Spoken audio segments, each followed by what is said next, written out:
This is High Definition News.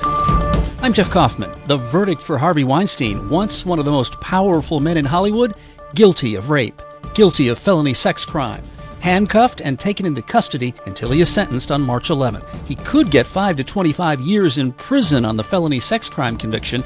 The sentence for the rape conviction could range from probation to 4 years. Weinstein could have faced life in prison, but the New York jury today acquitted Weinstein of the most serious charges against him: predatory sexual assault.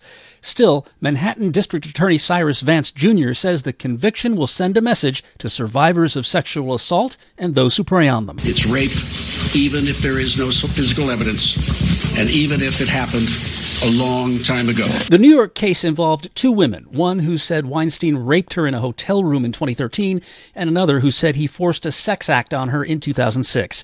The two victims gave harrowing testimony about the incidents in question. His lawyers tried to discredit the women by pointing out that they had continued to see him and even have consensual sex after the incidents for which he was charged. The jury took 5 days to reach its verdict. Again, DA Cyrus Vance. Weinstein is a vicious serial sexual predator who used his power to threaten, rape, assault, trick, humiliate, and silence his victims. Weinstein still faces trial here in L.A. on charges he raped one woman and sexually assaulted another on consecutive nights in the week before the Oscars in 2013. Harvey Weinstein was one of the most successful movie producers in the 1980s and 90s. He and his brother Bob co-founded Miramax, the studio that seemed for a while like it had a magnet that attracted Academy Awards. But for decades, there had been whispers about Weinstein. The whispering went on the record in a New York Times story in October 2017 that reported decades of allegations of sexual harassment and assault against Weinstein by actresses and women who worked for him, some of whom accepted cash settlements that came with non-disclosure provisions. That New York Times story that brought the allegations against Weinstein into the open was the beginning of the Me Too movement and the beginning of the end for Harvey Weinstein. The memorial service for Kobe Bryant, his daughter Gianna, and 7 others killed in that helicopter crash last month in Calabasas lasted about 2 hours today in downtown L.A. and started with Beyoncé. In the darkest night hour, in the darkest night hour. Jimmy Kimmel was the MC. Lakers present and past were in the house. LeBron James, Shaquille O'Neal, Magic Johnson, Kareem Abdul-Jabbar, Elgin Baylor, Jerry West, and many more. Phil Jackson, Steph Curry, Michael Jordan, and some guy from Boston named Russell. Snoop Dogg, Queen Latifah, LL Cool J, Paula Abdul, Jennifer Lopez, Kanye West, and Kim Kardashian, and thousands of citizens of Laker Nation. The Pacific Ocean off Long Beach is still listed as closed, though that could change later today once the city's health department tests water quality. 15,000 gallons of raw sewage spilled into the LA River on Friday, and since the river empties into the sea at Long Beach, well, we don't have to smell you what that means. This is London.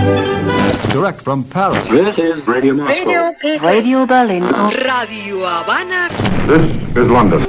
High Definition News World Service. The latest on the coronavirus outbreak: 79,700 cases worldwide now and 2,627 deaths as of today. There are people sick with coronavirus infection now in 30 countries. The number of cases in South Korea exploded over the weekend: 700 cases and 8 deaths in just one city. Daegu, the country's 4th biggest. Cho Chi-Huem runs a hospital there. Yeah, we have to overcome this situation. Do you think you can do it? Yeah, but I pray. In Italy, Milan and Venice are all but locked down. Nobody gets in or out. From Iran, word this morning that 50 people have died of coronavirus infection in just one town. China has postponed its annual meeting of parliament because of the outbreak. The federal government has been looking for a place to quarantine people suspected of being infected with the coronavirus who arrive at LAX. There are reports it'll be the naval base at Point Mugu. We may get the word at a briefing at Point Mugu this evening.